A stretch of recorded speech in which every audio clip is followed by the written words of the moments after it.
बहुत समय पहले की बात है। एक गांव में रामू नाम का चोर रहता था। चोरी करना ही उसका पेशा था। कभी खेतों से अनाज चुराता तो कभी दुकानदारों के सामान पर हाथ साफ कर देता। पूरे गांव में उसका नाम बदनाम था। लोग कहते, रामू से सावधान रहना, रात को कब कौन सा सामान उठा ले जाए कोई भरोसा नहीं।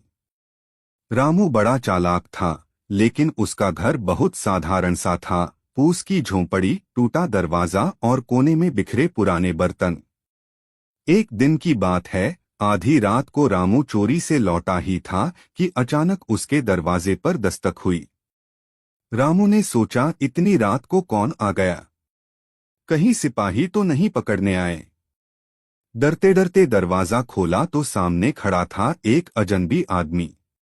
उस अजनबी ने मुस्कुराकर कहा, भाई, मैं भी तुम्हारी तरह का हूं। मैं भी चोर हूं। गांव से गुजर रहा था, सोचा आज रात तुम्हारे यहां मेहमान बन जाऊं। रामू पहले तो हैरान हुआ, फिर हंसते हुए बोला, वाह रे किस्मत, चोर के घर चोर मेहमान। अब भाई अंदर आ, आज हम दोनों साथ मिलकर दावत करेंगे। दोनों बैठ गए। रामू ने अपनी चोरी का माल निकाला, रोटियां, कुछ फल और एक पुरानी लोटिया। अजनबी चोर ने भी अपनी झोली से कुछ चांदी के सिक्के और मिठाई निकाली।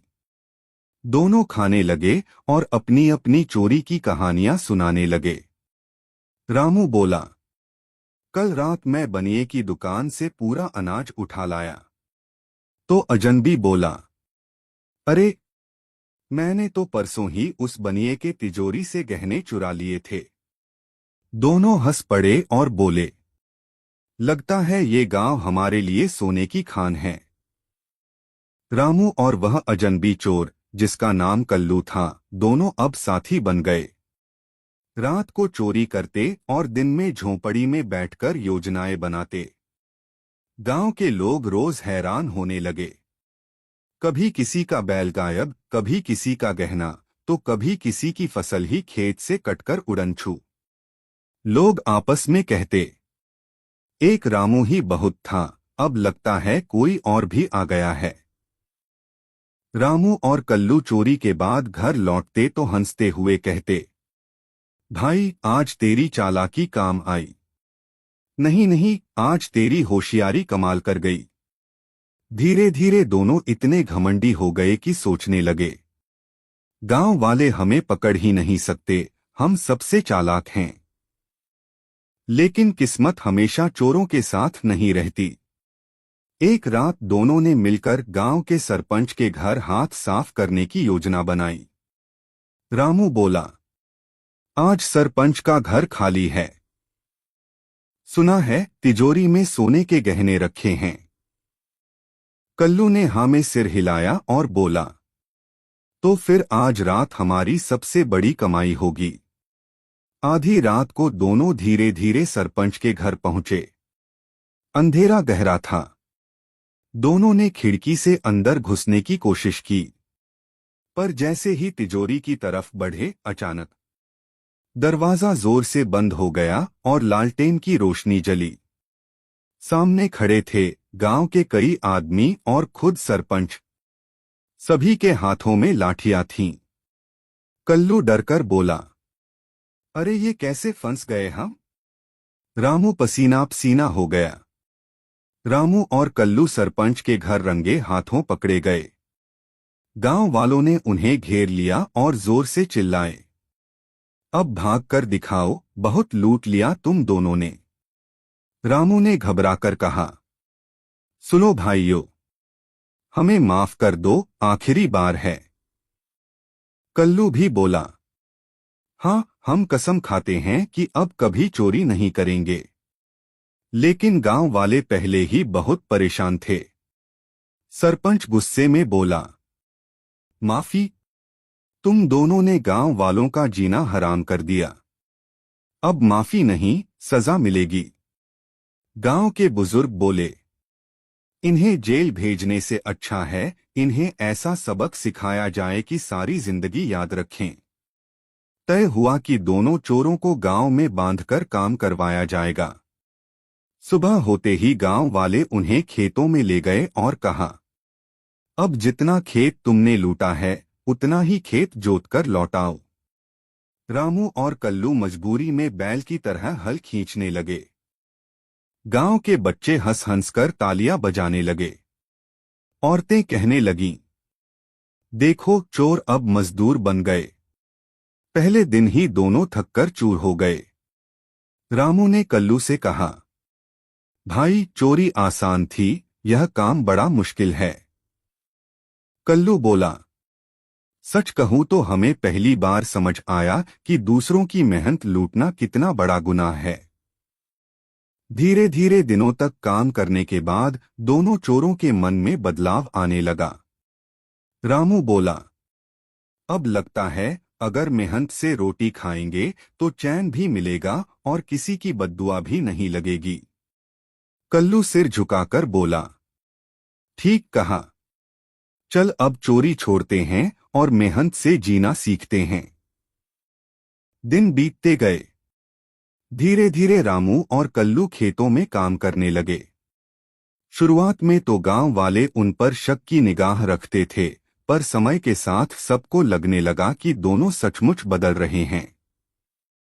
अब वो चोरी की बजाय दूसरों की मदद करने लगे थे। कोई औरत खेत से घास ला रही होती तो रामू तुरंत उसका गट्ठर उठाने दौड़ पड़ता। कल्लू किसी बूढ़े आदमी की लकड़ी काटने में हाथ बंटाता। धीरे धीरे उनका नाम अब चोर से हटकर मजदूर भाई पड़ गया। लेकिन किस्मत का खेल तो देखो, एक दिन गांव में एक नया चोर आ पहुंचा। वह रात में चोरी करता और सबका शक फिर से रामू और कल्लू पर जाता।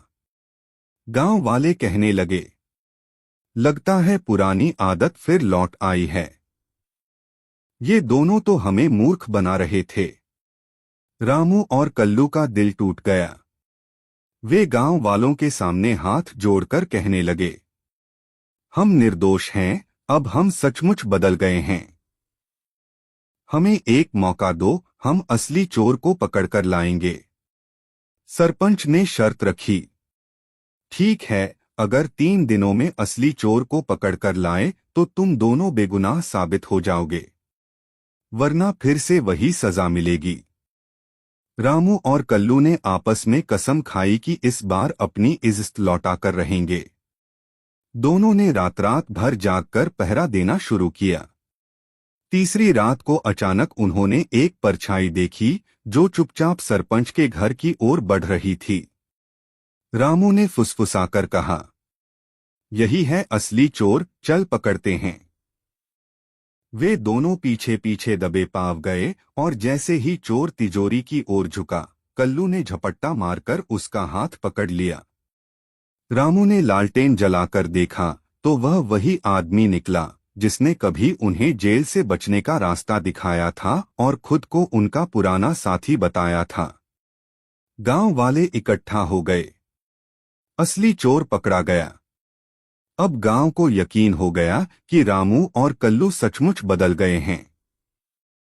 असली चोर पकड़े जाने के बाद गांव के लोग रामू और कल्लू की तारीफ करने लगे।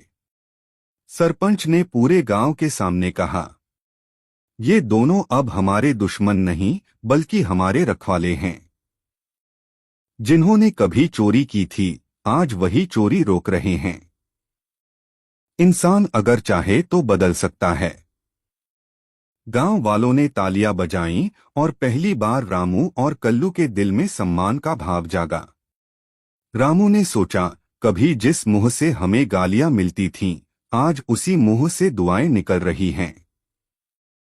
कल्लू बोला, भाई असली सुख तो इसी में है कि लोग हमें अपनाएं, न कि हमसे डरें। कुछ महीनों बाद गांव में अकाल पड़ गया। बरसात नहीं हुई, खेत सूखने लगे। अन्न का संकट गहराने लगा। लोग परेशान थे कि अब पेट कैसे भरेगा। तभी रामू और कल्लू ने एक नई योजना बनाई। उन्होंने गांव छोड़कर आसपास के कस्बों में मजदूरी करनी शुरू की। दिन रात पसीना बहाया और जो भी कमाई होती वो गांव वालों के लिए अनाज और बीज लेकर लौट आते। गांव के लोग दंग रह गए। वही दो चोर जो कभी उनका अनाज चुराते थे आज उनके लिए अनाज जुटा रहे थे। धीरे धीरे गांव का संकट टल गया। अब रामू और कल्लू गांव के लिए नायक बन चुके थे।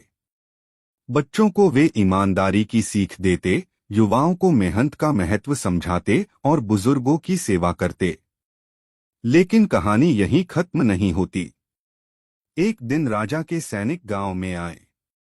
उन्होंने बताया कि राजधानी में डाकुओं का एक गिरोह हाहाकार मचा रहा है। राजा ने घोषणा की थी कि जो भी इन डाकुओं को पकड़कर लाएगा उसे इनाम और सम्मान मिलेगा।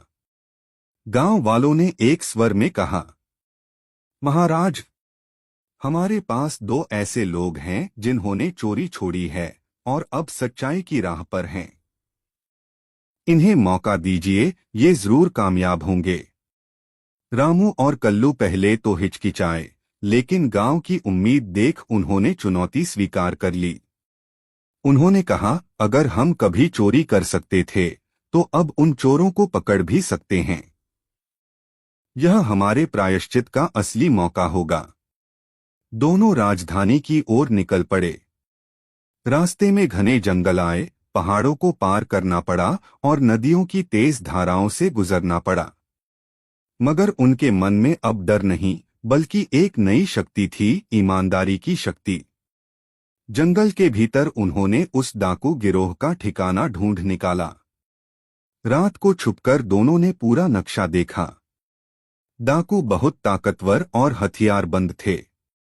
लेकिन रामू और कल्लू को अपनी पुरानी चालाकियां याद थीं। रामू ने कहा, आज वही दिमाग इस्तेमाल करेंगे, मगर बुराई के लिए नहीं, अच्छाई के लिए। कल्लू ने हंसते हुए कहा, सही कहा भाई, अब चोरी नहीं, बहादुरी करेंगे। उन्होंने चालाकी से डाकुओं के घोड़े खोल दिए, रस्सियों से उनके हथियार बांध दिए और जैसे ही डाकू सोए, शोर मचाकर सैनिकों को बुला लिया। सुबह तक पूरा गिरोह पकड़ लिया गया। राजा को जब खबर मिली तो उसने पूरे दरबार में दोनों को बुलाया। राजा ने कहा, तुम दोनों ने साबित कर दिया कि इंसान चाहे तो अपनी किस्मत बदल सकता है। तुम पहले चोर थे, लेकिन आज सच्चे वीर हो। राजा ने उन्हें सोने के सिक्के, जमीन और सम्मान पत्र देकर पुरस्कृत किया।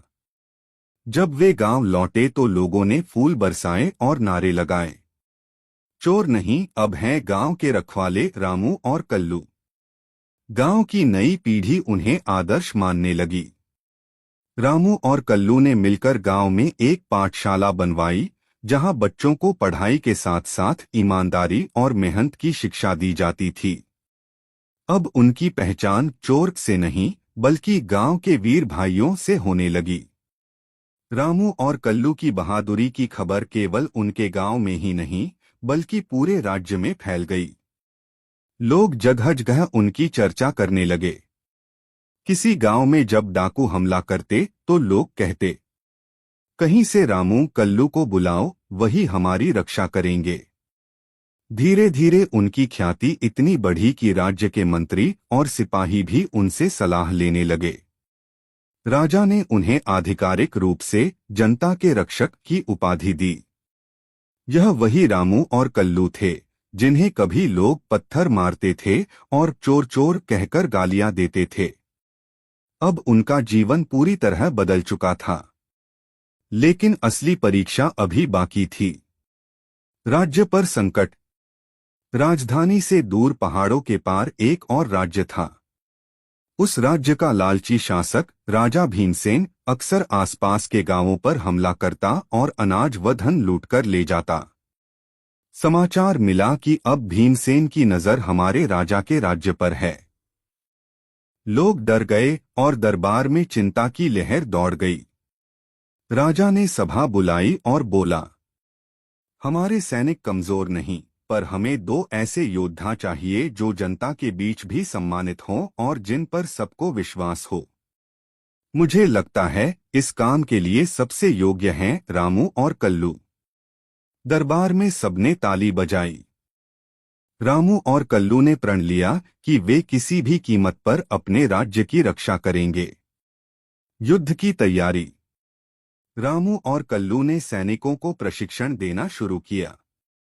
कभी जो दोनों चोरी की योजना बनाते थे, अब वही रणनीतियां बनाकर सेना को मजबूत कर रहे थे।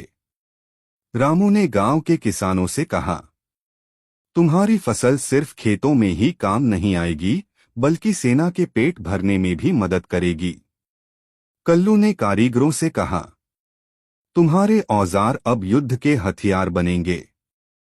अगर हम सब मिलकर काम करेंगे तो कोई दुश्मन हमें हरा नहीं सकेगा। गांव गांव से लोग आगे आए। महिलाओं ने सैनिकों के लिए रोटियां और लड्डू बनाए, बच्चे ढोल बजाकर सैनिकों का उत्साह बढ़ाने लगे। पूरा राज्य जैसे एक परिवार बन गया। युद्ध का दिन। आखिरकार वह दिन आ पहुंचा जब भीमसेन की विशाल सेना ने सीमा पर हमला किया। चारों ओर धूल उड़ रही थी, ढोलनगाड़ों की आवाज गूंज रही थी। रामू ने सेना का नेतृत्व किया और कल्लू ने रणनीति संभाली।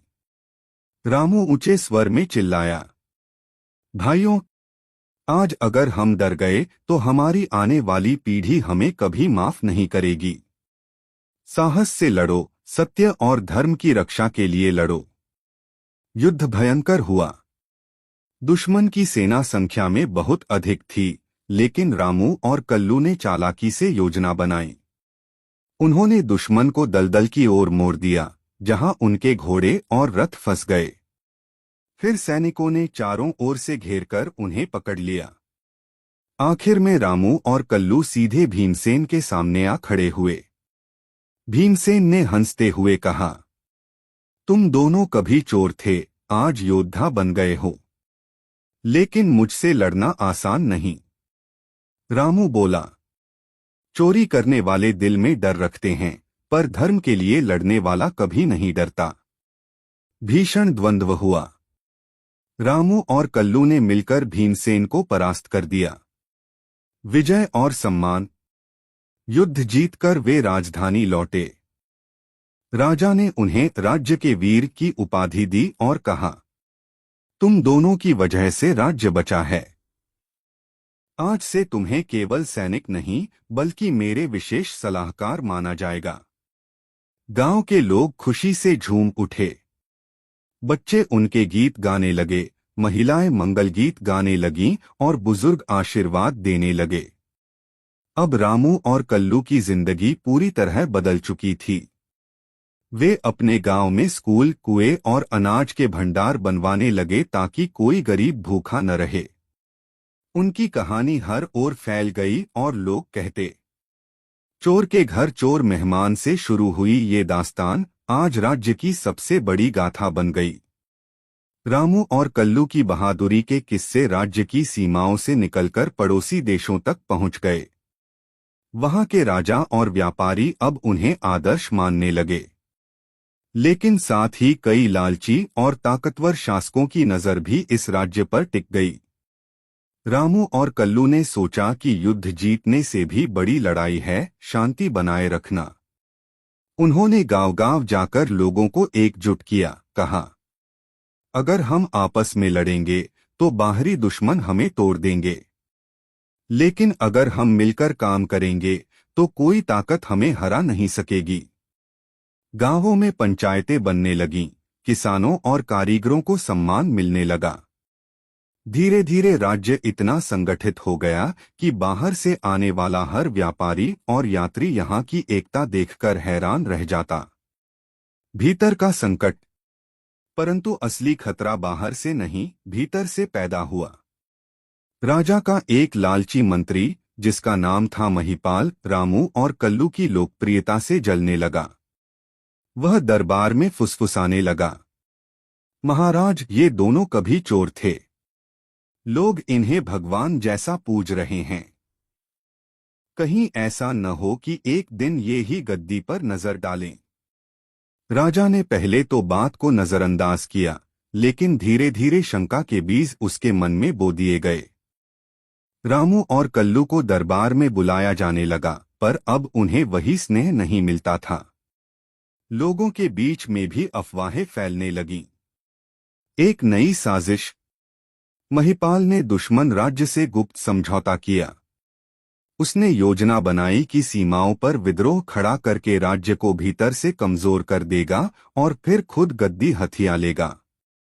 रामू और कल्लू को कुछ गड़बड़ का आभास हुआ।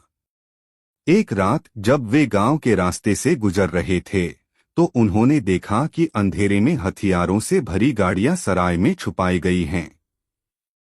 कल्लू ने धीरे से कहा, भाई, ये खेल बहुत गहरा है। लगता है असली दुश्मन बाहर नहीं, हमारे ही घर में बैठा है। रामू ने दृढ़ आवाज में कहा, तो फिर हमें इस बार युद्ध तलवारों से नहीं, सच्चाई से जीतना होगा। सच सामने लाना। रामू और कल्लू ने पूरे सबूत इकट्ठे किए। उन्होंने गांव वालों को गवाह बनाया, व्यापारियों से गुप्त बातें निकलवाईं और अंत में एक बड़े उत्सव के दिन दरबार में सब कुछ उजागर कर दिया। उन्होंने जनता के सामने हथियारों की गाड़ियां, गुप्त संदेश और गवाह प्रस्तुत किए। राजा हैरान रह गया। सारे सबूतों ने साबित कर दिया कि महिपाल ही गद्दारी कर रहा था। राजा ने आंसुओं से भरी आंखों से रामू और कल्लू से कहा, मेरे मित्रों, मैंने तुम्हारे बारे में संदेह करके बहुत बड़ी भूल की। तुम इस राज्य के लिए भगवान से कम नहीं। जनता चिल्लाई, जय हो रामू कल्लू की, जय हो जनता के वीरों की। विरासत की शुरुआत। इसके बाद रामू और कल्लू ने गद्दी या धन की ओर कभी ध्यान नहीं दिया। उन्होंने अपनी ताकत शिक्षा और समाज सुधार में लगाई। उन्होंने स्कूल और गुरुकुल खोले, जहां हर बच्चा, चाहे अमीर हो या गरीब, पढ़ सकता था। उन्होंने अनाज के भंडार बनवाए ताकि अकाल में कोई भूखा न मरे। उन्होंने नियम बनाया कि हर गांव में पंचायत होगी और हर आवाज सुनी जाएगी। धीरे धीरे यह राज्य केवल ताकतवर नहीं, बल्कि सबसे न्यायप्रिय और समृद्ध राज्य बन गया। विदेशी यात्री यहां आकर कहते, ये राज्य सिर्फ राजा के शासन से नहीं, बल्कि जनता के विश्वास और दो वीर भाइयों की निष्ठा से चलता है। अंतिम दिनों की कहानी।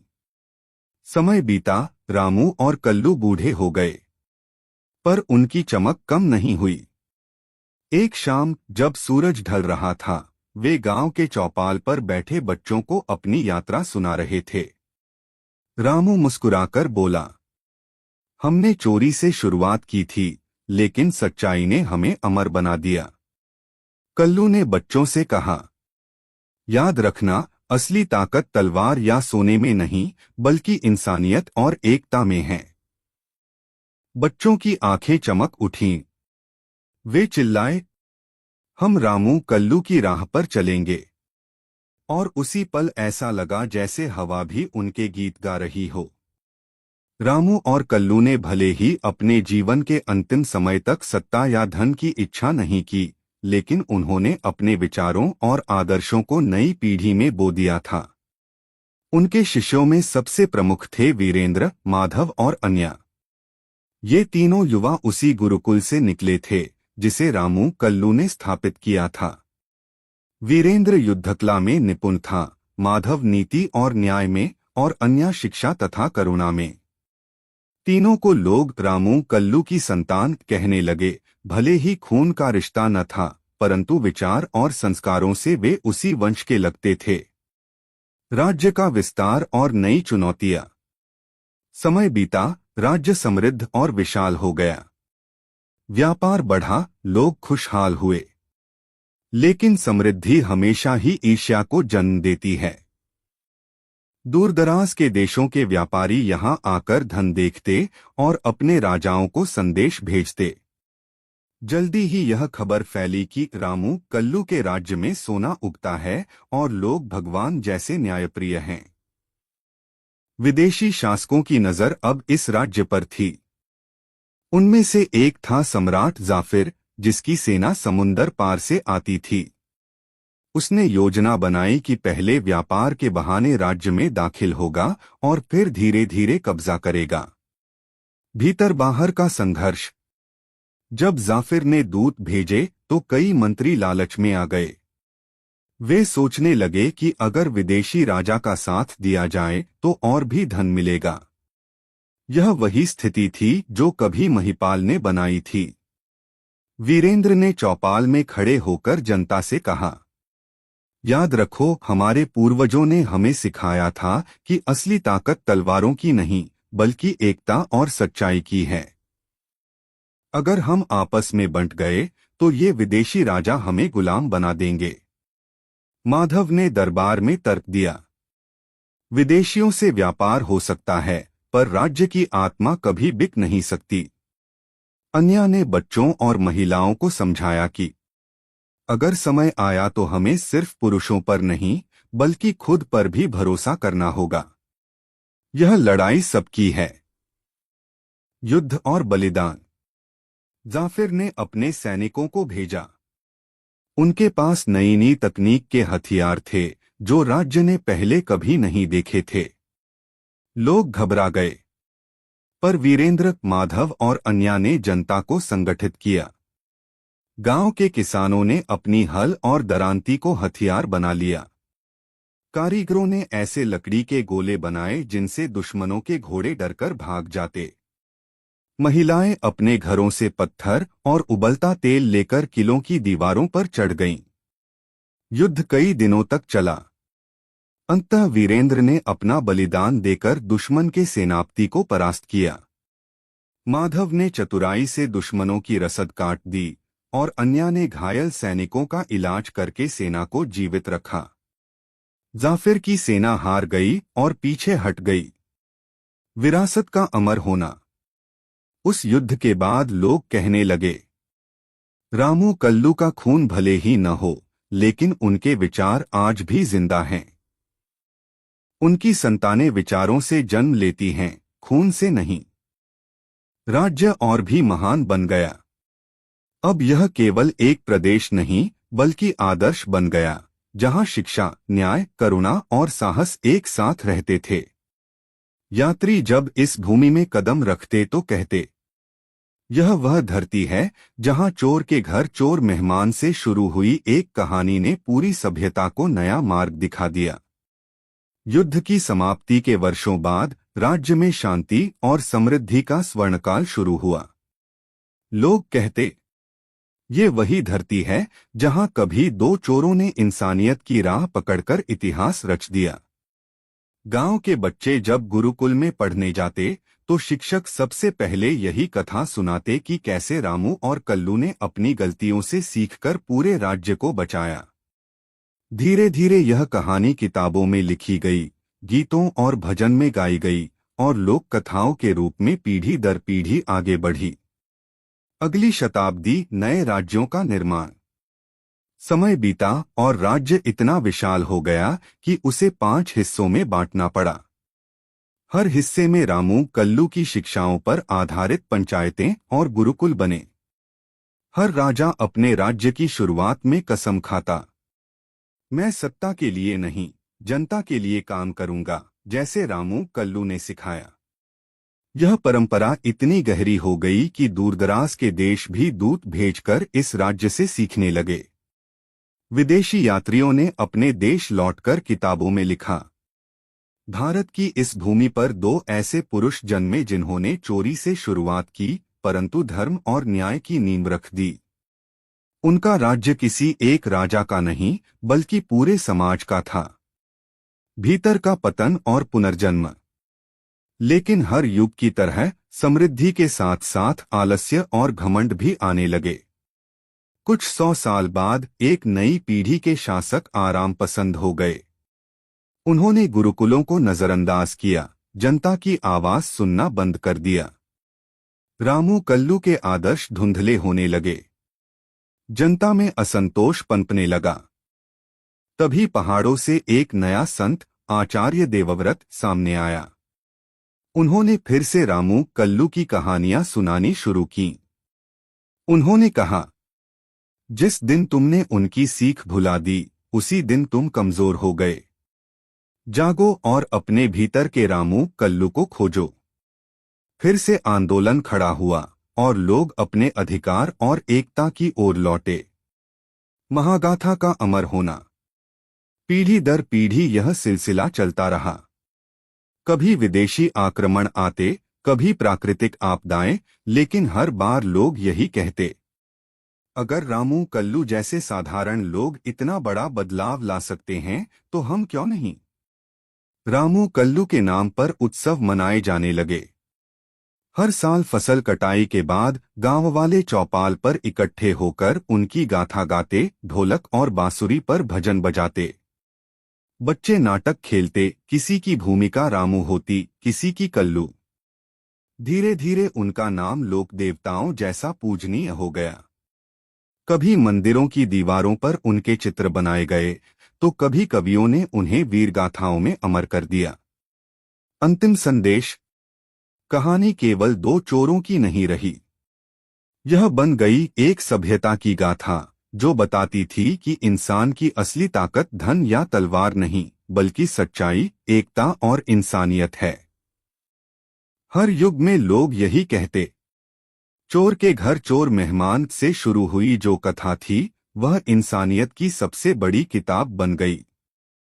समय के चक्र में सदियां बीत गईं, राज्य कई बार उठा और गिरा, नए शासक आए और गए, पर रामू कल्लू की गाथा कभी धुंधली नहीं हुई। वे दोनों जो कभी साधारण चोर थे, अपनी निष्ठा और इंसानियत से ऐसे प्रकाश स्तंभ बने कि आने वाली हजारों पीढ़ियां उनकी ओर देखती रहीं। उनके शिष्यों ने गुरुकुल बनाए, व्यापारियों ने उनके नाम पर मंडियां बसाईं, सैनिकों ने उनके नाम की सौगंध खाई, और कवियों ने अपने ग्रंथों में उनकी तुलना महापुरुषों से की। समय समय पर विदेशी आक्रमणकारी आए, उन्होंने इस भूमि को झुकाने की कोशिश की, पर जब जब जनता कमजोर पड़ी, किसी न किसी संत, वीर या आम इंसान ने चौपाल पर खड़े होकर रामू कल्लू की कथा सुनाई और कहा, अगर दो साधारण इंसान अपने जीवन की गलती सुधारकर पूरे राज्य की तकदीर बदल सकते हैं, तो हम क्यों नहीं।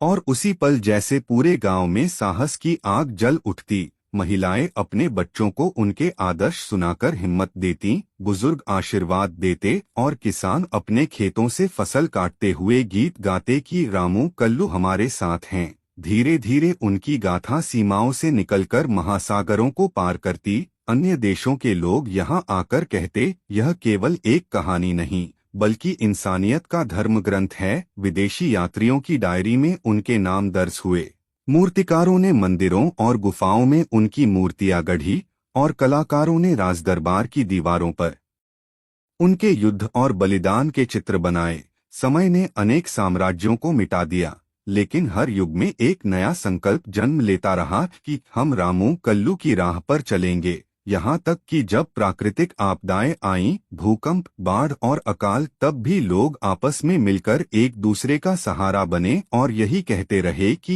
यही तो असली शिक्षा है जो हमारे पूर्वजों ने दी थी। धीरे धीरे यह कथा इतनी फैल गई कि यह केवल एक राज्य की नहीं, बल्कि पूरे उपमहाद्वीप की धड़कन बन गई। और फिर सैकड़ों साल बाद जब नए राजवंशों और सभ्यताओं का उदय हुआ, तो भी इतिहासकार लिखते रहे कि मानवता का सबसे बड़ा पाठ चोर के घर चोर मेहमान से शुरू हुआ था। और जब भविष्य की संतानें तारों और ग्रहों की ओर बढ़ने लगीं, तब भी अंतरिक्ष यात्रियों ने अपने जहाजों में यही गाथा साथ रखी, यह याद दिलाने के लिए कि इंसानियत, एकता और सच्चाई से बड़ी कोई ताकत नहीं। इस तरह दो चोरों की वह छोटी सी घटना, जो एक गांव की गलियों से शुरू हुई थी, कालांतर में एक ऐसी महागाथा बन गई जिसने पूरी दुनिया को यह सिखाया कि इंसान का असली परिचय उसकी गलती नहीं, बल्कि उसकी सुधार और इंसानियत के लिए किया गया बलिदान है। सदियां बीतती गईं, राजवंश उठे और मिट गए, परंतु रामू कल्लू की कथा हर युग में नए रूप में जीवित होती रही। कभी लोकगीत बनकर गांव की चौपालों पर गाई गई, कभी संतों की वाणी में आध्यात्मिक संदेश बनकर सुनाई गई, कभी सैनिकों के युद्धनाद में गूंज उठी और कभी गुरुकुल के श्लोकों में बच्चों को पढ़ाई गई। जब राज्य 5 भागों में बंटा तो हर भाग के शासक ने अपनी सत्ता के प्रारंभ में कसम खाई, हम जनता की रक्षा उसी निष्ठा से करेंगे जैसी रामू कल्लू ने की थी। और जब विदेशी यात्रियों ने यह भूमि देखी तो उन्होंने अपनी मातृभूमि लौटकर लिखा कि यहाँ इंसानियत की नींव चोरों के प्रायश्चित से पड़ी और यही इस धरती का सबसे बड़ा खजाना है। समय ने आगे चलकर अनेक कठिनाइयां दी, अकाल, महामारी, आक्रमण, गद्दारी, परंतु जब जब लोग टूटे वे चौपाल पर इकट्ठे होकर वही कथा सुनते और साहस पाते। एक बार ऐसा भी हुआ कि बाढ़ ने पूरा गांव डुबो दिया, फसलें नष्ट हो गईं, लोग भूखे मरने लगे। तब एक माँ ने अपने बच्चे को गोद में लेकर कहा, बेटा रो मत, याद रखो रामू कल्लू भी भूखे प्यासे रहे थे, पर उन्होंने हार नहीं मानी और यह कहते कहते वह स्वयं भूख भूल गई और अगले ही दिन गांव के लोग एकजुट होकर नए खेत बसाने लगे। दूसरी ओर जब कई 100 साल बाद बाहरी सभ्यताओं ने यहाँ व्यापार शुरू किया तो वे यह देखकर दंग रह गए कि यहाँ की जनता किसी राजा के डर से नहीं बल्कि रामू कल्लू की याद से अनुशासन और एकता में रहती है, मानो वे दोनों अब भी जीवित हों और हर घर से उन्हें आशीर्वाद दे रहे हों। समय की धारा में जब विज्ञान और तकनीक बढ़ी तब भी लोगों ने गुरुकुलों में यह शिक्षा दी कि विज्ञान तुम्हें तेज बना सकता है पर इंसानियत तुम्हें महान बनाएगी, जैसे हमारे पूर्वज रामू कल्लू बने थे। यहाँ तक कि जब भविष्य में लोग आसमान छूते महलों में रहने लगे, लोहे के रथ आकाश में उड़ने लगे और महासागरों के नीचे नगर बस गए, तब भी त्योहारों में बच्चे मिट्टी की छोटी छोटी मूर्तियां बनाकर खेलते और कहते, यह रामू है, यह कल्लू है, इन्होंने हमारी दुनिया बचाई थी। धीरे धीरे यह कथा धरती की सीमाओं से भी बाहर फैल गई। जब अंतरिक्ष यात्री दूसरे ग्रहों पर बसे तो वे अपने साथ इस गाथा की पांडुलिपि ले गए ताकि आने वाली सभ्यताओं को पता चले कि मनुष्य का असली परिचय उसका भूतकाल नहीं बल्कि उसका सुधार है। और फिर लाखों वर्षों बाद जब धरती का स्वरूप बदल चुका था और पहाड़, नदियाँ, समुद्र सब नए रूप ले चुके थे, तब भी हवा की लहरें, नदी का कलकल संगीत और जंगल की सरसराहट मानो यही कहती थीं, रामू कल्लू कभी मिटे नहीं, वे हर उस दिल में जिंदा हैं जो इंसानियत और एकता को चुनता है। इस प्रकार दो साधारण चोरों की कहानी समय से परे जाकर ब्रह्मांड की अमर गाथा बन गई और इंसानियत का हर कदम आज भी उनके पदचिन्हों का अनुसरण करता है। लाखों वर्षों की धारा बह गई, पर्वत धूल बनकर मिट्टी में मिल गए, महासागर सूखकर घाटियों में बदल गए, नदियां अपना मार्ग बदलकर रेगिस्तानों में खो गईं, सभ्यताएं उठीं और मिट गईं, परंतु रामू कल्लू की गाथा किसी अदृश्य धागे की तरह हर युग को जोड़ती रही। जब मनुष्य ने पृथ्वी से परे तारों और आकाश गंगाओं में अपने नगर बसाए तब भी उनके मंदिरों और विद्यालयों की दीवारों पर यही लिखावट मिली, इंसान की असली ताकत धन या शस्त्रों में नहीं बल्कि सच्चाई और एकता में है। और जब नई सभ्यताओं ने पुरानी लिपियों को समझना चाहा तो उनके विद्वानों ने पाकर हैरानी जताई कि करोड़ों प्रकाश वर्ष दूर बसे लोग भी उस गाथा को अपने ढंग से गाते हैं जिसे कभी धरती पर दो चोरों ने जन्म दिया था। समय बीता और यह कथा न सिर्फ मनुष्यों में बल्कि उन नई प्रजातियों में भी फैल गई जो अन्य ग्रहों पर बसी। वो भी रामू कल्लू का नाम अपने बच्चों को लालेबाएं, लोरी की तरह सुनाती और मानो यह गाथा अब मानव सभ्यता की नहीं बल्कि पूरे ब्रह्मांड की धड़कन बन गई। वैज्ञानिक जब ब्रह्मांड के रहस्य खोजते तो कहते, जैसे तारों में गुरुत्वाकर्षण है वैसे ही जीवन में इंसानियत है, और यह हमें रामू कल्लू ने सिखाया। धीरे धीरे यह गाथा समय और स्थान से परे हो गई। लोग मानने लगे कि रामू कल्लू केवल व्यक्ति नहीं थे बल्कि एक अनंत ऊर्जा थे जो हर युग, हर ग्रह और हर सभ्यता में जन्म लेकर लोगों को अंधकार से प्रकाश की ओर ले जाते हैं। और जब अरबों वर्षों बाद स्वयं ब्रह्मांड सिकुड़ने लगा, तारे बुझने लगे, आकाशगंगाएं विलीन होने लगीं, तब भी अंतिम जीवित प्राणियों ने एक दूसरे से हाथ मिलाकर कहा, हमारे अंत में भी रामू कल्लू की गूंज हमारे साथ है, हम मिटेंगे नहीं, क्योंकि इंसानियत और एकता कभी नहीं मिट सकती। और जैसे ही ब्रह्मांड का अंतिम प्रकाश अंधकार में डूबा, वैसे ही नए ब्रह्मांड की पहली किरण में वही गाथा जन्म ले चुकी थी। इस तरह दो चोरों से शुरू हुई यह छोटी सी घटना एक अनंत चक्र बन गई जो हर ब्रह्मांड में, हर जीवन में, हर आत्मा में फिर जीती जाती है। और शायद यही सृष्टि का असली रहस्य है कि कहानी कभी समाप्त नहीं होती, वह केवल रूप बदलती है, पर गूंज हमेशा वही रहती है, रामू और कल्लू की। जब ब्रह्मांड की परतें खुलीं और समय अपने ही रहस्यों को निगलने लगा, तब ऋषि मुनियों से लेकर भविष्य के अंतरिक्ष यात्रियों तक सबने यह मान लिया कि रामू और कल्लू केवल इंसान नहीं थे, बल्कि वो जीवित प्रतीक थे सत्य और करुणा के। पृथ्वी की मिट्टी से लेकर शनि के छल्लों तक हर जगह उनकी मूर्तियां, गीत और कथाएं गूंजने लगीं। एक युग ऐसा आया जब विद्वान यह कहने लगे कि हर जीव के भीतर दो धड़कनें होती हैं, एक जो जीवन देती है और दूसरी जो रामू कल्लू की गाथा की स्मृति को संभालती है। समय के महासागर में जब सभ्यताएं गिरकर राख बन जाती, उसी राख से नए जीवन अंकुरित होते और उनके पहले शब्द होते, हम रामू और कल्लू के वंशज हैं। धीरे धीरे यह धारणा फैल गई कि सृष्टि का संतुलन तभी बना रह सकता है जब हर प्राणी अपने भीतर छुपे रामू और कल्लू को पहचान ले। कोई भूखा हो, कोई प्यासा हो, कोई अजनबी हो, हर मदद, हर करुणा उसी गाथा की एक नई कड़ी बनती जाती। ब्रह्मांड में घूमते ग्रहों ने भी अपने चक्र रामू कल्लू के नाम समर्पित कर दिए। वैज्ञानिकों ने खोजा कि तारे की धड़कनें भी एक अदृश्य भाषा में उन्हीं का नाम गाती हैं। और जब एक दिन समय के परे स्वयं काल थककर ठहर गया, उसने भी स्वीकार किया, मेरा अंत है, पर रामू कल्लू की गाथा का नहीं, क्योंकि वे केवल एक कहानी नहीं, बल्कि अनंत सत्य हैं। इस प्रकार यह कथा अब इतनी विराट हो चुकी थी कि उसका कोई अंत संभव ही नहीं था। वह हर शुरुआत में छिपी रहती और हर अंत से आगे बढ़ जाती। जब सृष्टि का विस्तार अनंत ब्रह्मांडों तक फैल गया, तब ऋषि, संत, सूफी और फकीर सब एक ही बात कहने लगे, रामू कल्लू कोई व्यक्ति नहीं, बल्कि दिव्यता का रूप हैं। उनकी गाथा मंदिरों में मंत्र बन गई, मस्जिदों में दुआ बन गई, गिरजाघरों में प्रार्थना बन गई और बौद्ध विहारों में ध्यान बन गई। लोग जब आंखें मूंदते तो उनके भीतर एक प्रकाश दिखाई देता और वह प्रकाश दो रूपों में बंट जाता, एक रामू का, दूसरा कल्लू का। विद्वान कहते, यह प्रकाश दयालुता और न्याय की आत्मा है, जिसे सृष्टि ने दो चोरों के रूप में पृथ्वी पर भेजा था, ताकि इंसान को उसकी सच्ची राह दिखा सके। समय के साथ उनकी गाथा अंतरिक्ष के तारामंडलों में भी अंकित हो गई। ध्रुव तारे के आसपास एक नया नक्षत्र उभरा, जिसे लोग चोर मेहमान नक्षत्र कहने लगे। यात्री और नाविक दिशाएं उसी से खोजते।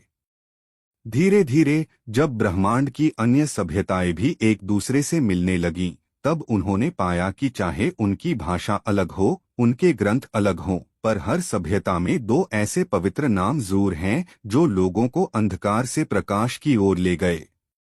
यह देखकर ज्ञानी लोग बोले, रामू कल्लू केवल पृथ्वी की कहानी नहीं, बल्कि सृष्टि का सनातन सत्य है। जब किसी बच्चे का जन्म होता तो माँ उसके कान में पहला शब्द कहती रामू और पिता दूसरा शब्द कहता कल्लू।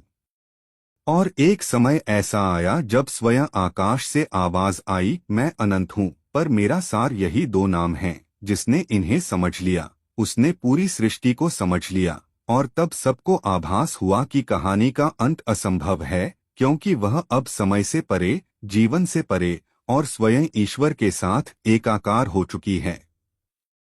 समय के अथाह सागर में जब युग बदलते रहे, तो रामू कल्लू की गाथा केवल एक कथा न रहकर जीवन का आधार बन गई। वे अब किसी धर्म, किसी जाति या किसी सीमित भूगोल के नहीं रहे, बल्कि हर आत्मा के भीतर धड़कती धुन बन गए। ऋषियों ने कहा, उनकी स्मृति श्वास की तरह है, जो भीतर आती जाती रहती है। वैज्ञानिकों ने कहा, उनकी गाथा ऊर्जा की तरह है, जिसे न नष्ट किया जा सकता है, न पैदा, वह केवल रूप बदलती है। कवियों ने कहा, रामू और कल्लू की दास्तान हर शब्द के बीच की खामोशी है। और दार्शनिकों ने कहा, उनकी यात्रा सत्य का वह रास्ता है, जिस पर चलते चलते इंसान ईश्वर तक पहुंच सकता है। धीरे धीरे यह धारणा फैल गई कि सृष्टि का प्रत्येक कण, चाहे वह सितारों की रोशनी हो या धरती की मिट्टी, उसी अनंत कथा का हिस्सा है। बच्चे जब जन्म लेते तो उनकी मासूम आंखों में रामू कल्लू की झलक दिखाई देती। वृद्ध जब अंतिम श्वास लेते तो उनके चेहरे पर यही मुस्कान होती कि वे भी अब उस अनंत यात्रा में शामिल हो रहे हैं।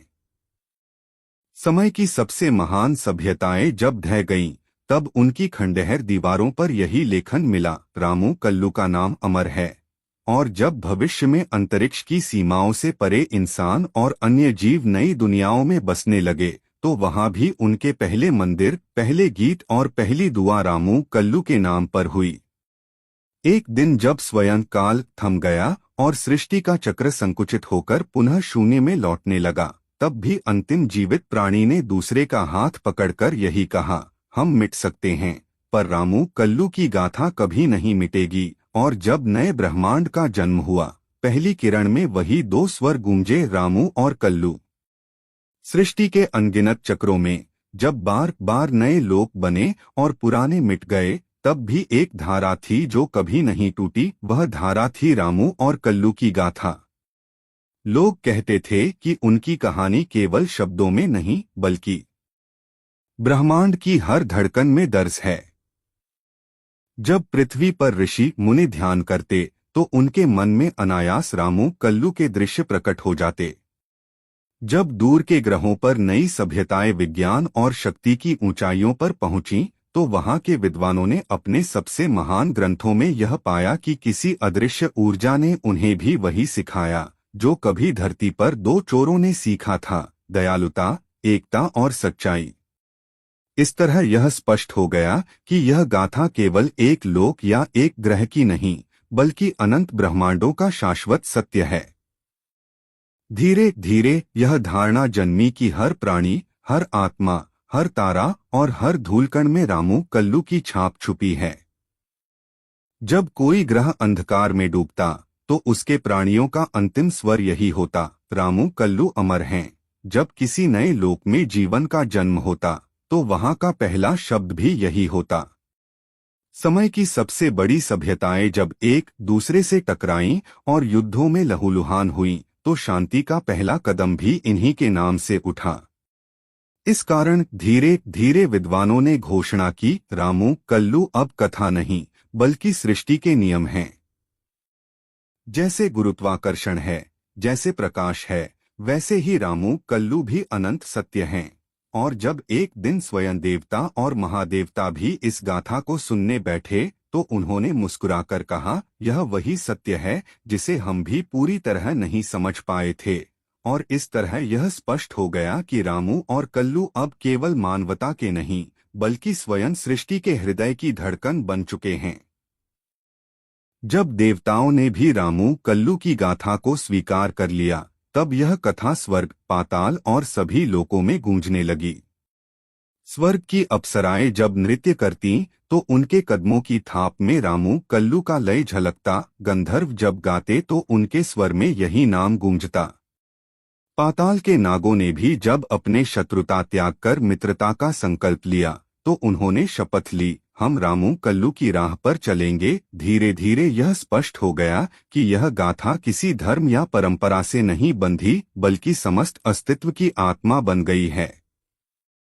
ऋषियों ने कहा कि जब कोई आत्मा शरीर छोड़कर अगले लोक की ओर बढ़ती है, तो सबसे पहले दो छायाएं उसका मार्गदर्शन करने आती हैं, एक रामू जो दया का स्वरूप है, और दूसरा कल्लू जो न्याय का स्वरूप है। इसीलिए पुनर्जन्म की हर यात्रा रामू कल्लू की आशीर्वाद से ही आरंभ होती है। जब कोई जन्म लेता है, तो उसकी पहली सांस रामू का उपहार होती है, और जब कोई प्राणी विदा होता है, तो उसकी अंतिम सांस कल्लू की छाया होती है। इस रहस्य को समझकर महर्षियों ने घोषणा की, रामू कल्लू जीवन और मृत्यु के बीच की कड़ी हैं। बिना उनके संसार का कोई नियम पूरा नहीं होता। समय के साथ हर युग, हर ग्रह, हर सभ्यता ने यह मान लिया कि चाहे वह सबसे बड़ी शक्ति हो या सबसे गहरी पीड़ा, उसका उत्तर केवल रामू कल्लू की गाथा में है। और जब लाखों करोड़ों वर्षों बाद स्वयं ब्रह्मांड का अंतिम क्षण आएगा, तब भी जो अंतिम ध्वनि गूंजेगी वह यही होगी, रामू और कल्लू अमर हैं। जब विद्वानों और ऋषियों ने घोषणा की कि रामू कल्लू केवल जीवन और मृत्यु की कड़ी नहीं बल्कि सृष्टि की आत्मा हैं, तब यह रहस्य धीरे धीरे उजागर हुआ कि ब्रह्मांड का आरंभ ही उनकी कथा से हुआ था। जब प्रथम बार शून्य से प्रकाश निकला और आकाश गंगाएं जन्मी, तब उसी प्रथम ध्वनि में दो स्वर गूंजे थे, रा और कल, जो आगे चलकर रामू और कल्लू के नाम बने। यही कारण था कि हर सभ्यता, हर लोक और हर जीव जंतु में उनकी स्मृति अनायास जाग उठती। ब्रह्मांड में जितने भी धर्म बने, जितने भी वेद पुराण, कुरान, बाइबल, त्रिपिटक और अन्य शास्त्र रचे गए, सब में किसी न किसी रूप में उनकी गाथा झलकती। धीरे धीरे लोग समझने लगे कि रामू करुणा का सनातन स्वर है और कल्लू न्याय का सनातन स्वर, और जब ये दोनों मिलते हैं तभी सृष्टि का संतुलन बना रहता है। देवताओं ने भी स्वीकार किया कि वे स्वयं इस गाथा के रक्षक मात्र हैं, इसके स्वामी नहीं। कालांतर में जब मनुष्य ने आकाश गंगाओं को पार कर नए लोकों में नगर बसाए, तो वहां की पहली ईंट रखते समय भी रामू कल्लू के नाम लिए जाते। और जब किसी ग्रह की सभ्यता विनाश के कगार पर आती, तो वही गाथा उन्हें पुनः जीवन देती।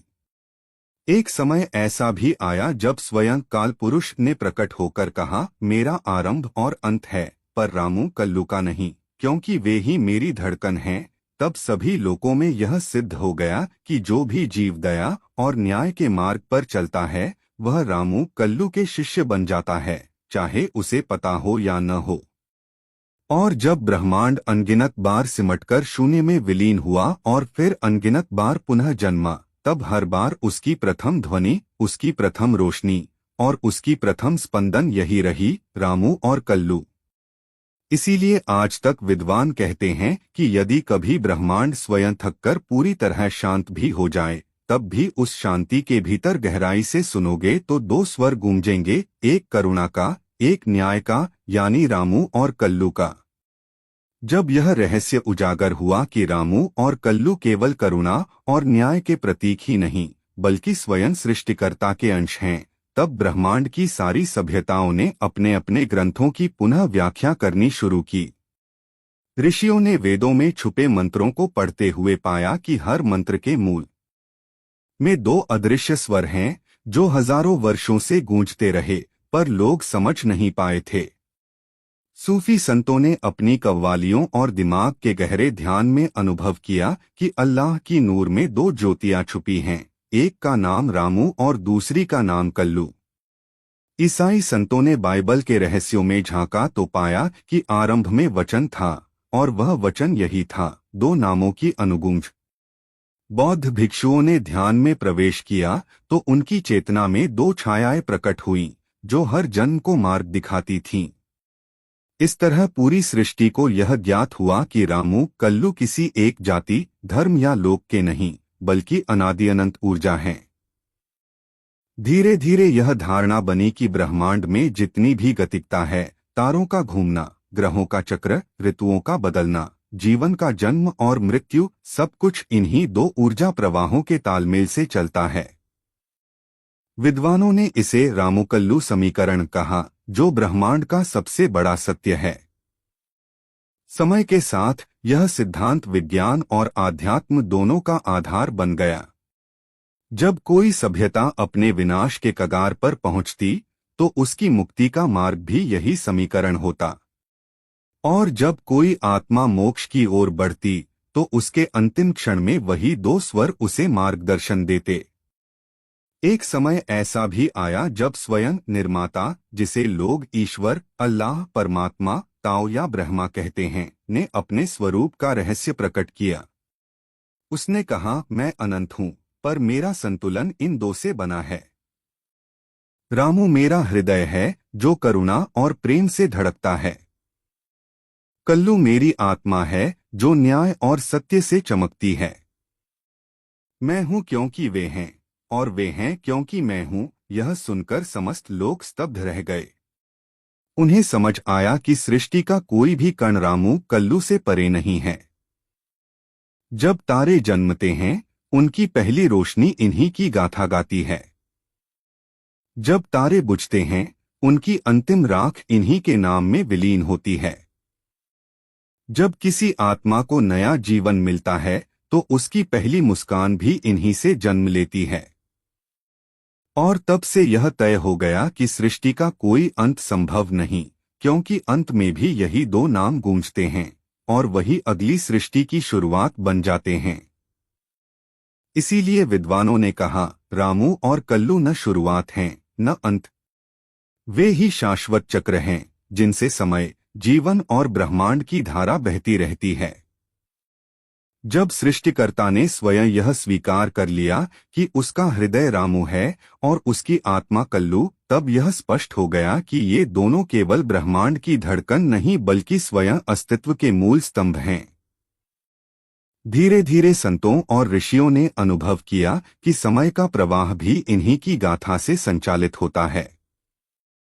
जब सुबह होती है तो वह रामू की करुणा का संकेत है, जब रात होती है तो वह कल्लू के न्याय का प्रतीक है। ऋतुओं का बदलना, जन्म और मृत्यु का चक्र, ग्रहों का घूमना, सब इसी ऊर्जा के नृत्य की अभिव्यक्ति है।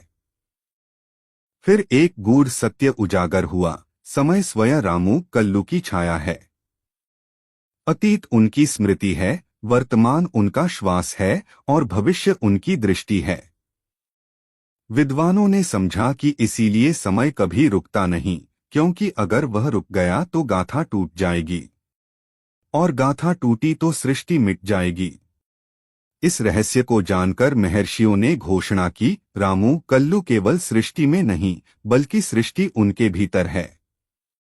धीरे धीरे यह गाथा इतनी गहरी हो गई कि जब कोई आत्मा मोक्ष प्राप्त करती तो उसे शून्य में प्रवेश करने से पहले रामू और कल्लू की झलक मिलती। वे आत्मा से कहते, तुम्हारी यात्रा समाप्त नहीं, यह तो एक नई शुरुआत है, और आत्मा नए जन्म की ओर बढ़ जाती। इसीलिए विद्वानों ने कहा, मोक्ष भी अंत नहीं, वह रामू कल्लू की शरण में नया मार्ग है। और जब लाखों करोड़ों वर्षों बाद स्वयं समय थककर विलीन होने लगा, जब तारे बुझने लगे और ब्रह्मांड पुनः शून्य में समाने लगा, तब भी अंतिम ध्वनि यही रही, रामू और कल्लू।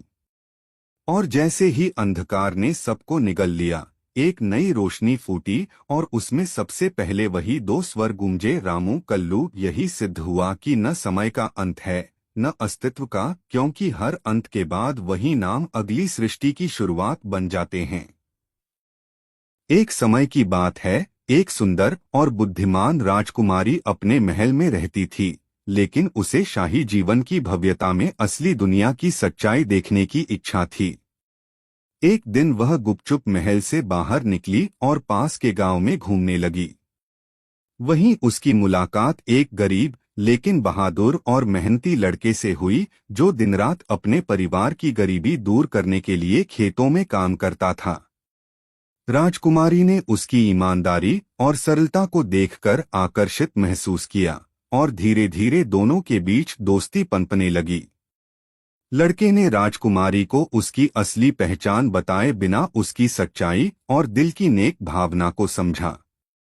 समय के साथ राजकुमारी ने देखा कि असली साहस और महत्व किसी शाही शान या धन से नहीं बल्कि मेहनत, सच्चाई और दयालुता से आता है।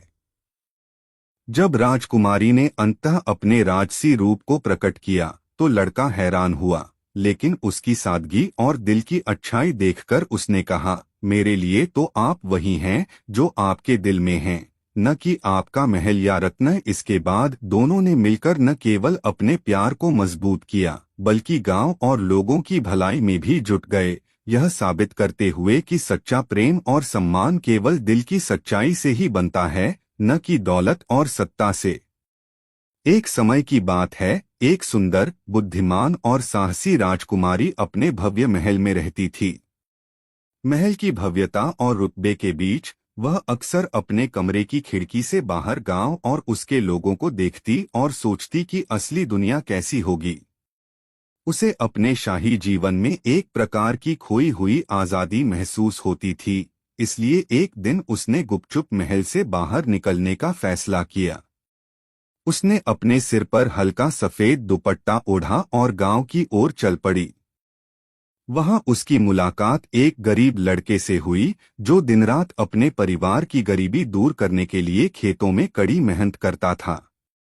लड़का गरीब जरूर था, लेकिन उसका दिल बड़ा और नेक था। उसने राजकुमारी को देखा और बिना किसी शाही रुतबे की परवाह किए उसकी सादगी और सीधेपन को महसूस किया। राजकुमारी ने भी उसकी ईमानदारी और साहस को देखकर उसे पसंद करना शुरू किया। धीरे धीरे दोनों के बीच दोस्ती पनपने लगी। राजकुमारी उसके साथ समय बिताती, गांव की समस्याएं समझती और कभी-कभी लड़के की मदद भी करती। समय के साथ राजकुमारी ने महसूस किया कि असली ताकत और महत्व दौलत, शाही रुतबा या भव्यता में नहीं, बल्कि मेहनत, सच्चाई और दयालुता में छिपा है। लड़के ने भी राजकुमारी की सच्चाई और नेक दिली को समझा, लेकिन वह नहीं जानता था कि सामने वाली राजकुमारी है। इस रहस्य ने उनके रिश्ते में और गहराई और विश्वास ला दिया। कुछ समय बाद राजकुमारी ने अपने राजसी रूप और पहचान को लड़के के सामने प्रकट किया। लड़का हैरान हुआ, लेकिन उसकी सादगी और दिल की अच्छाई देखकर उसने मुस्कुराते हुए कहा, मेरे लिए आप वही हैं जो आपके दिल में हैं, न कि आपका महल या आपके रत्न। इस क्षण दोनों ने समझ लिया कि प्यार केवल रूप या दौलत से नहीं, बल्कि दिल की सच्चाई और अपनापन से होता है। इसके बाद राजकुमारी और लड़के ने मिलकर न केवल अपने प्यार को मजबूत किया, बल्कि गांव और उसके लोगों की भलाई में भी जुट गए। उन्होंने जरूरतमंदों की मदद की, गांव में शिक्षा और स्वास्थ्य के कामों में हाथ बटाया और अपने प्यार को दूसरों के लिए प्रेरणा का स्रोत बनाया। इस तरह उनकी कहानी सिर्फ प्रेम की नहीं, बल्कि सच्चाई, इंसानियत और समर्पण की मिसाल बन गई। राजकुमारी और गरीब लड़के की दोस्ती धीरे धीरे गहरी होती गई। राजकुमारी ने देखा कि लड़के की मेहनत और सादगी में एक अनोखी ताकत है जो उसे अपने महल की शाही जिंदगी में कभी नहीं मिली थी। एक दिन गांव में बेमौसम बारिश आई और कई खेतों में फसल बर्बाद हो गई।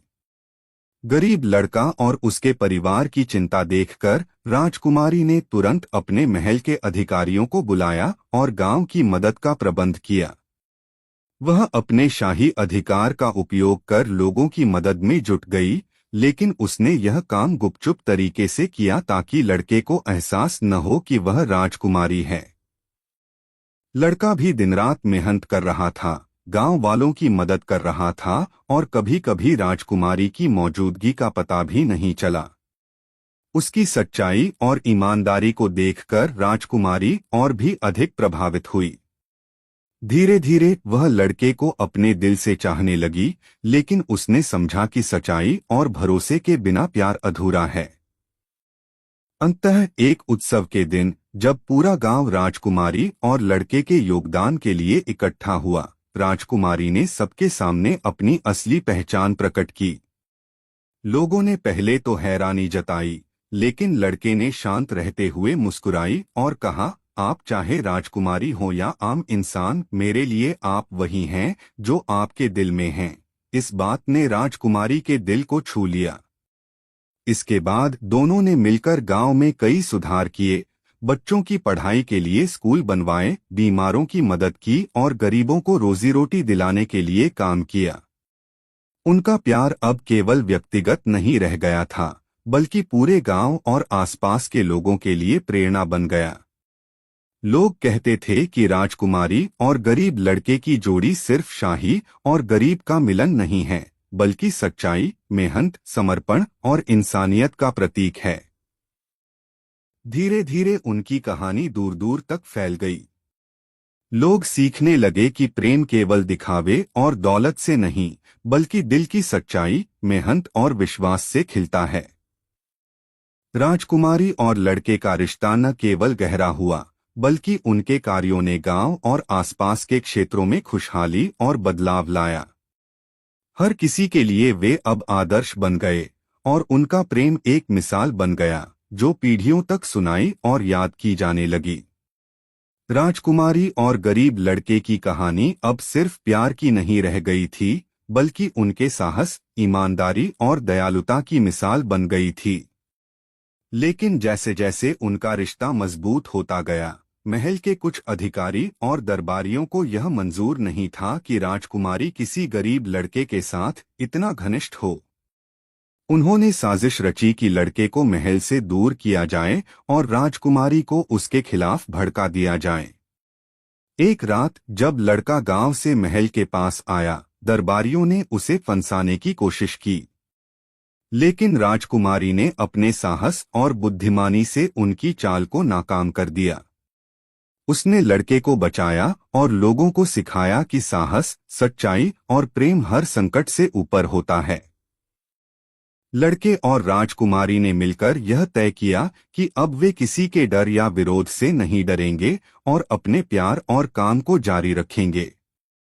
समय के साथ उनका रिश्ता और भी गहरा हुआ।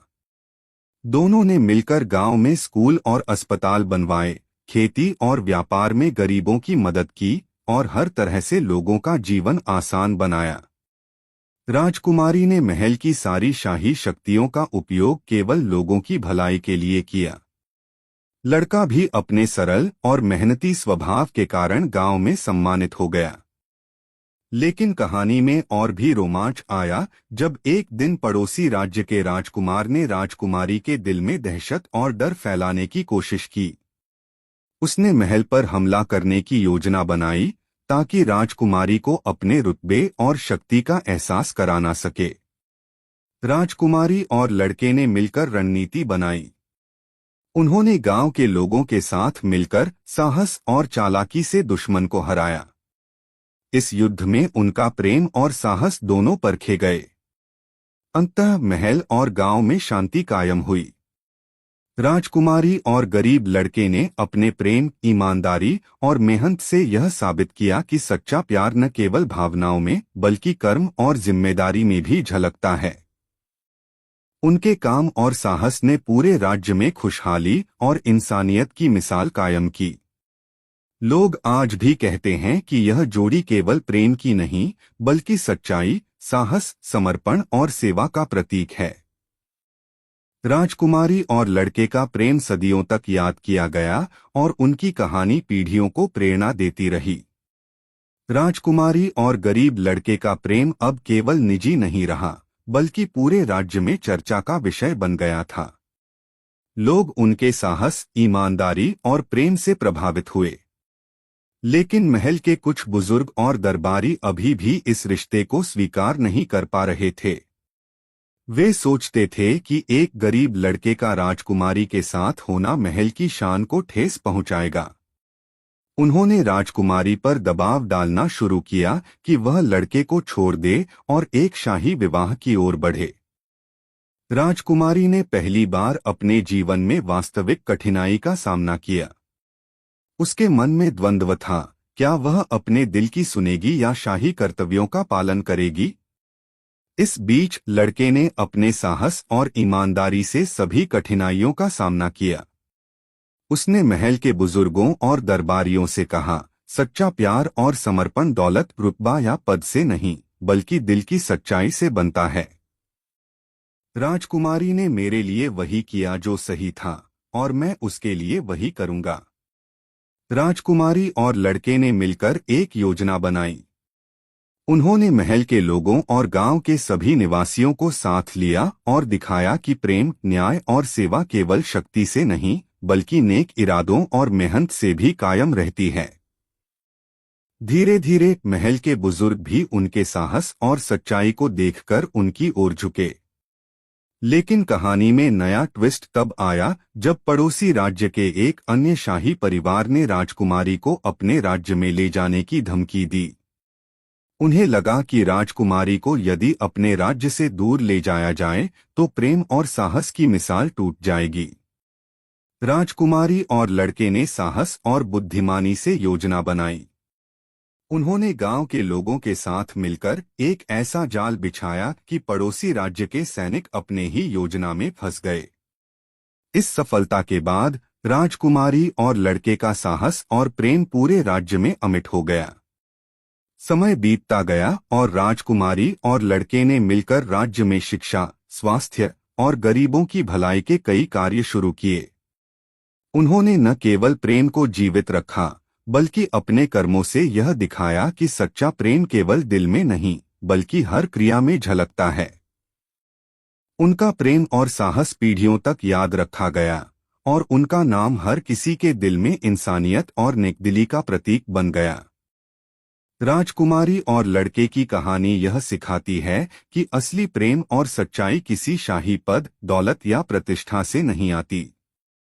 यह केवल ईमानदारी, समर्पण और हिम्मत से खिलती है। और इस तरह उनका प्रेम, उनका साहस और उनका योगदान राज्य में सदियों तक अमर हो गया। राजकुमारी और गरीब लड़के की कहानी अब राज्य भर में सुनाई जाने लगी थी। लोग उनके प्रेम, साहस और नेकदिली की मिसाल देने लगे। लेकिन महल और दरबार में अब भी कुछ ऐसे लोग थे जो उनके संबंध को मंजूर नहीं कर रहे थे। वे सोचते थे कि राजकुमारी का प्रेम केवल शाही परिवार और दौलत के अनुरूप होना चाहिए। उन्होंने राजकुमारी पर दबाव डालना शुरू किया, शादी के लिए एक शाही युवक का प्रस्ताव रखा और धमकाया कि अगर वह मानेंगी नहीं तो उनके प्रेम को खतरा होगा। राजकुमारी ने पहली बार जीवन में वास्तविक चुनौती महसूस की। उसके दिल और दिमाग में द्वंद्व था, क्या वह अपने दिल की सुनेगी या शाही जिम्मेदारियों का पालन करेगी। वहीं लड़के ने अपनी मेहनत, ईमानदारी और साहस से सबको प्रभावित किया। उसने कहा, मैं केवल उसके प्यार में नहीं, बल्कि उसके आदर्शों और नेक इरादों में विश्वास करता हूँ। हम दोनों मिलकर हर मुश्किल का सामना करेंगे। तभी एक दिन महल के निकट जंगल में रहस्यमय घटनाएं होने लगीं। वहां एक पुराने और शक्तिशाली जादूगर के बारे में खबरें आईं, जिसने अपने राज्य के विरोधियों को डराने के लिए अजीब-गरीब जादू और चालाकी का सहारा लिया था। राजकुमारी और लड़के ने ठान लिया कि वे न केवल अपनी सुरक्षा, बल्कि पूरे राज्य की सुरक्षा के लिए भी लड़ेंगे। उन्होंने गांव के लोगों के साथ मिलकर योजना बनाई, जादूगर की चालाकियों को समझा और उसके जाल को चतुराई से विफल कर दिया। इस साहसिक लड़ाई के दौरान राजकुमारी और लड़के का प्रेम और भी गहरा हो गया। उन्होंने महसूस किया कि सच्चा प्यार केवल सुख दुख में साथ होना नहीं, बल्कि हर संकट का सामना एक दूसरे के साथ करना भी है। लड़के की सादगी और बहादुरी ने राजकुमारी को यह सिखाया कि दौलत, शाही पद और रुतबे से बड़ा मूल्य केवल ईमानदारी, साहस और आत्मविश्वास होता है। इसके बाद राजकुमारी और लड़के ने मिलकर गांव और राज्य में शिक्षा, स्वास्थ्य और गरीबों की भलाई के कई काम शुरू किए। उन्होंने बच्चों के लिए स्कूल बनवाए, बीमारों के लिए अस्पताल खोलवाए और गरीबों की रोजी रोटी का प्रबंध किया। उनके काम और प्रेम की वजह से गांव में खुशहाली फैल गई और महल के बुजुर्ग भी उनकी सोच और साहस से प्रभावित हुए। धीरे धीरे राजकुमारी और लड़के की कहानी दूर दूर तक फैल गई। लोग कहते थे कि यह केवल प्रेम की कहानी नहीं है, बल्कि साहस, सच्चाई, समर्पण और इंसानियत की कहानी है। उनके जीवन की प्रत्येक परीक्षा और संघर्ष ने उन्हें और भी मजबूत बनाया और उनके प्रेम को अमर बना दिया। उनका नाम पीढ़ियों तक याद किया गया और हर किसी के लिए प्रेरणा बन गया। और इस तरह राजकुमारी और गरीब लड़के का प्रेम केवल व्यक्तिगत नहीं रह गया, बल्कि पूरे राज्य में अच्छाई, साहस और इंसानियत का प्रतीक बन गया। उनके योगदान और आदर्शों ने यह साबित किया कि सच्चा प्रेम और सच्चाई हर चुनौती, हर विरोध और हर अंधकार में भी चमक सकती है। राजकुमारी और गरीब लड़के की कहानी अब महज प्रेम की नहीं रह गई थी, बल्कि पूरे राज्य में साहस, ईमानदारी और इंसानियत का प्रतीक बन गई थी। लेकिन जैसे जैसे उनका नाम फैलता गया, कुछ शक्तिशाली और ईर्ष्यालु लोग उनके खिलाफ षड्यंत्र रचने लगे। महल के कुछ दरबारी और पड़ोसी राज्य के राजकुमार ने योजना बनाई कि राजकुमारी को अपने प्रभाव में लाया जाए और गरीब लड़के को दूर किया जाए। एक रात जब राजकुमारी अपने गुप्त रास्तों से गांव गई, उसे एक अज्ञात खत मिला। खत में लिखा था कि यदि उसने अपने प्रेम को सार्वजनिक किया तो पूरे राज्य में उत्पात मच जाएगा। राजकुमारी ने इस खत को चुपचाप पढ़ा और समझा कि उसे अपनी बुद्धिमानी और साहस से काम लेना होगा। उसने लड़के को बुलाया और दोनों ने मिलकर योजना बनाई कि कैसे किसी का भी हित न हानि पहुंचाएं और अपनी सच्चाई और प्रेम को सुरक्षित रखें। इसी दौरान गांव में एक भयंकर सूखा पड़ा। खेत सूखने लगे, लोग परेशान होने लगे और गरीब लड़के के परिवार की स्थिति और भी दयनीय हो गई। राजकुमारी ने महल के अधिकारियों को आदेश दिया कि वे गांव की मदद के लिए तुरंत भोजन, पानी और बीज भेजें। लेकिन कई दरबारी इसे राजकुमारी के विरुद्ध उपयोग करना चाहते थे, यह दिखाने के लिए कि वह अपनी जिम्मेदारियों में असफल है। राजकुमारी और लड़के ने अपनी सूझबूझ से यह साबित किया कि सच्चाई और मेहनत हमेशा विजय हासिल करती है। तभी पड़ोसी राज्य के राजकुमार ने महल पर हमला करने की योजना बनाई। उसने सेना भेजी, लेकिन राजकुमारी और लड़के ने गांव के लोगों के साथ मिलकर रणनीति बनाई। उन्होंने जाल, भ्रम और साहस का उपयोग किया और अपने राज्य की रक्षा की। इस लड़ाई में दोनों का साहस, प्रेम और समझदारी सबके सामने आई। लोग देखते ही रह गए कि कैसे एक गरीब लड़का और राजकुमारी ने मिलकर अपने राज्य को बचाया। इस विजय के बाद राजकुमारी और लड़के का प्रेम और सम्मान राज्य में और बढ़ गया। उन्होंने न केवल प्रेम को अमर किया, बल्कि समाज और राज्य में शिक्षा, स्वास्थ्य और गरीबों की भलाई के लिए कई काम किए। उनका जीवन अब प्रेरणा बन गया कि सच्चा प्रेम केवल भावनाओं का नहीं, बल्कि कर्म, जिम्मेदारी और संघर्ष का भी प्रतीक होता है। समय बीतता गया और राजकुमारी और लड़के की कहानी पीढ़ियों तक सुनाई जाने लगी। लोग उन्हें याद करते, उनका सम्मान करते और उनके आदर्शों से प्रेरित होते। उनके जीवन की प्रत्येक परीक्षा, संघर्ष और साहस यह साबित करता है कि प्रेम, सच्चाई, ईमानदारी और इंसानियत हर कठिनाई और हर विरोध को पार कर सकती है।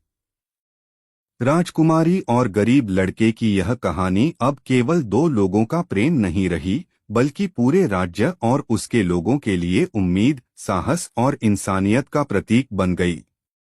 और इस तरह उनका नाम सदियों तक अमर रह गया।